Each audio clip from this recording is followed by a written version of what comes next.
let me ask you, what mechanisms are in place to audit the processing of tips that the FBI receives? So what we have done, first of all, we've increased our oversight resources, our supervisory resources. We did not used to have a supervisor there at night during certain hours when the production was, or the calls were diminished, the numbers. We have increased that. We have doubled the size of our supervisory and oversight staff there.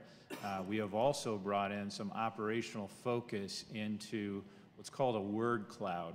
So when I briefed this committee, the overall committee, I talked about the center. So we have about 160 people working in the call center. The vast majority of those folks are taking calls. However, right next to it, we have folks taking what we call e-tips. These are just online tips.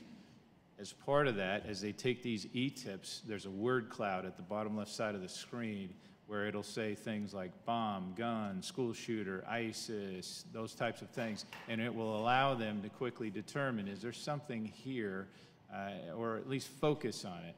And then there's a number of judgments that are made. The same thing has been done with the call center, to where they are looking for certain behaviors, keys, words. We have also brought in our operational folks on both the counterterrorism side as well as the criminal investigative side to provide emerging threat words and add to their acumen. Thank you. And with respect to the handling of tips concerning the mass shooting in Florida last month, could and should the FBI have arrested him?